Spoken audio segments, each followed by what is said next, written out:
आइए आज के वीडियो में आगे बढ़ते हैं। आज पहले एक बार रिवीजन कर लेते हैं कि वाक्य लिखते या बोलते समय जो अशुद्धियां होती हैं, वाक्य लिखते या बोलते समय जो अशुद्धियां होती हैं उन्हें क्या कहते हैं? वाक्य लिखते या बोलते समय जो अशुद्धियां होती हैं उन्हें क्या कहते हैं? वाक्य शोधन। उन्हें मुख्य रूप से 4 कारणों में बांटा गया है। उन्हें मुख्य रूप से 4 कारणों में बांटा गया, 4 रूपों में, 4 भेदों में बताया जाता है। पहला भेद है पद रचना संबंधी अशुद्धि।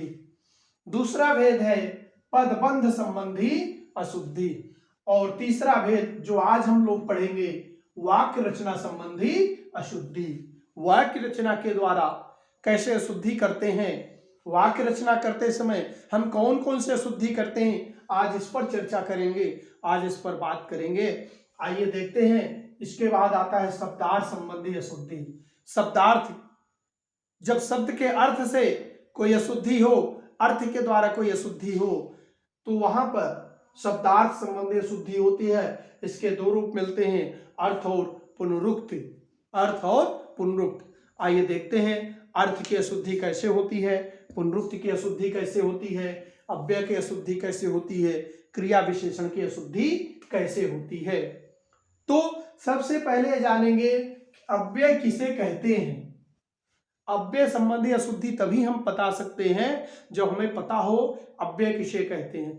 अव्यय वह शब्द होते हैं जो लिंग, वचन, कारक, विभक्ति आदि के साथ प्रयोग होने पर अपने रूप में कोई परिवर्तन नहीं होने देते हैं, ज्यों के त्यों बने रहते हैं, ज्यों के त्यों बने रहते हैं, ऐसे शब्द अव्यय कहलाते हैं। प्रायः अव्यय शब्द उपसर्ग होते हैं, तो इनमें कोई परिवर्तन नहीं होता है। इस तरह से अव्यय के 4 भेद बताए गए हैं। अव्यय कहिए या क्रिया विशेषण कहिए, क्रिया विशेषण। तो क्रिया विशेषण के 4 रूप हैं। इन चारों रूपों को हम जानेंगे। क्या क्या है? संबंधवाचक, समुच्चय बोधक और क्रिया विशेषण, निपात। इस तरह से क्रिया विशेषण के जो रूप हैं उन पे चर्चा करेंगे, उन्हें जानेंगे और जानकर आगे बढ़ेंगे। तो आइए देखते हैं वाक्य रचना संबंधी अशुद्धि। वाक्य रचना संबंधी अशुद्धि क्या है, कैसे है, इसको देखते हैं। एक वाक्य लिखा है मैंने, आज सारी रात भर बारिश होती रही। तो जब भी यह अशुद्धि पूछी जाती है, इसमें स्पष्ट हो जाता है कि आज सारी रात भर, आज सारी रात भर। अब यहां आप देखेंगे सारी और रात भर क्या है, सारी कहिए या रात भर कहिए, यह अव्यय शब्द है, क्रिया विशेषण शब्द है, क्रियाओं की विशेषता बता रहे हैं। बारिश होती रही, बारिश होने की विशेषता बता रहे हैं, तो क्रिया विशेषण हो गए। जब क्रिया विशेषण हो गए तो ये 2 क्रिया विशेषण एक साथ प्रयोग हो रहे हैं। यहाँ 2 क्रिया विशेषण एक साथ जो प्रयोग हो रहे हैं, इसमें से एक क्रिया विशेषण होना चाहिए। दोनों होने से यहाँ अशुद्धि हो गई है, इसी को हमें अलग करना है। तो यहाँ क्या करना चाहिए हमें, यहाँ इसको हटा देना चाहिए। आज रात भर बारिश होती रही, शुद्ध वाक्य हो जाएगा, आज रात भर बारिश होती रही। इसी तरह से इस वाक्य में देखें, वह जल्दी दौड़ता है, वह जल्दी दौड़ता है।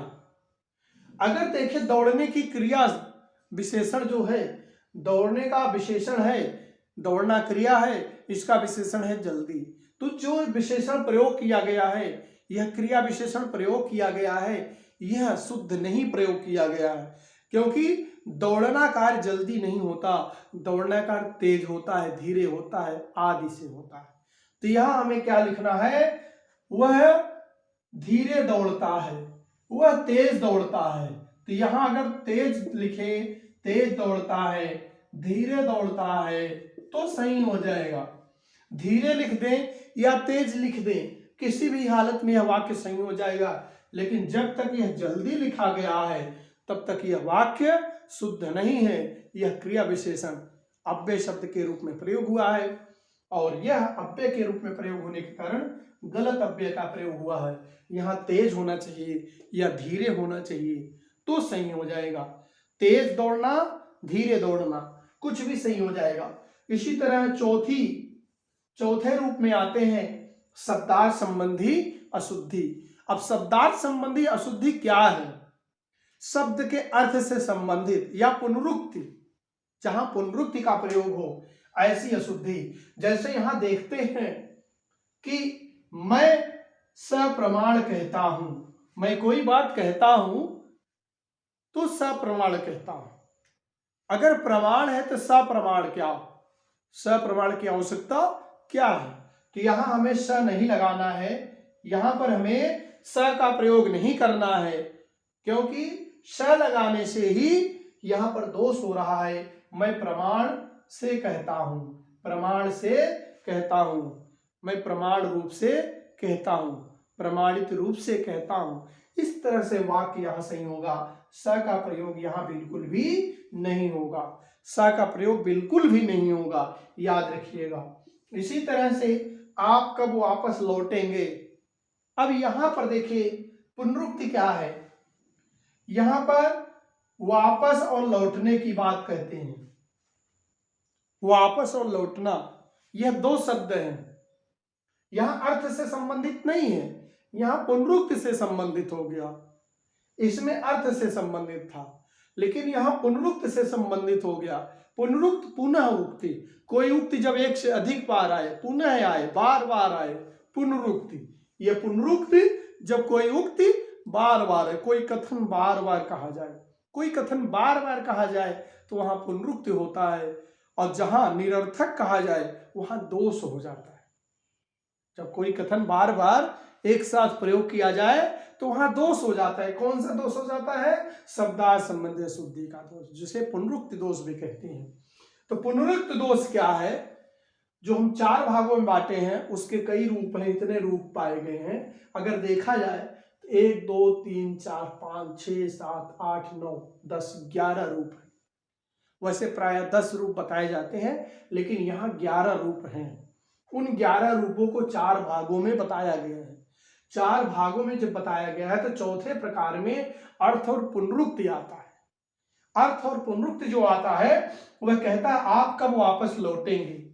कब लौटेंगे भैया, कब लौटेंगे आप वापस? तो ऐसा तो आम जीवन में सामान्य बात है, ऐसा हम पूछ लेते हैं, ऐसा कह देते हैं। आम जीवन में कोई विशेष बात नहीं है आप कब वापस लौटेंगे। लेकिन भाषा की दृष्टि से जहां शुद्धता की बात की जाती है वहां यह अशुद्ध है, वहां शुद्ध नहीं है। वहां शुद्ध इसलिए नहीं है क्योंकि वापस और लौटने में कोई अंतर नहीं है, यह एक ही अर्थ देते हैं। जब एक ही अर्थ देते हैं तो पुनरुक्ति दोष हो गया है। तो यहां हमें या तो इसको हटा देना चाहिए या इसको हटा देना चाहिए। तो यहां वाक्य सही बनाने के लिए हमें इसको ही हटा देना चाहिए। आप कब लौटेंगे, इसका सही उत्तर होगा आप कब लौटेंगे। तो कब लौटेंगे, इस तरह से यह स्पष्ट हो जाता है। और यह अंतिम आज का जो है, कृपया करके मेरे घर आने की कृपा कीजिए, तो अक्सर ऐसा हम बोल देते हैं। यह भी सामान्य जीवन में बहुत सही है, सामान्य जीवन में बिल्कुल भी गलत नहीं है कि कृपया करके मेरे घर आने की कृपा कीजिए। तो बड़ा अच्छा लगता है, ऐसा कोई बोलता है तो बड़ा अच्छा लगता है कि बड़े सम्मान से मुझे बुलाया गया है। लेकिन यहां भी अगर देखा जाए भाषा की दृष्टि से दोष आ जाता है। यह भाषा की दृष्टि से जो दोष आता है वह क्यों आया हुआ है? यहां कृपया करके जो लिखा गया है कृपा कीजिए, यहां लिखेंगे मेरे घर आने की कृपा कीजिए। एक कृपया नहीं कर हटा देंगे, कृपया शब्द हटा देंगे, यहां से केवल लिखेंगे मेरे घर आने की कृपा कीजिए। यहां कृपा नहीं होगा या तो यहां नहीं होगा, एक कृपा होना चाहिए। यह द्विरुक्त दोष से ग्रसित हो गया है। द्विरुक्त दोष होने के कारण यह अशुद्ध वाक्य है। इसको शुद्ध करने के लिए कृपा एक बार प्रयोग करना है, कृपा करके मेरे घर आइए या मेरे घर आने की कृपा कीजिए, इस तरह से। तो यह वाक्य शुद्ध हो गया। आशा है कि आपको यह सीरीज बहुत पसंद आई होगी। यदि आपको कोई बात अभी भी समझ में नहीं आई है तो मेरे कमेंट बॉक्स में जरूर लिखें। मैं सतत प्रयास करूंगा आपको सही जानकारी देने की, आपको सरल रूप से बताने की। आज के लिए इतना ही। जय हिंद, जय भारत।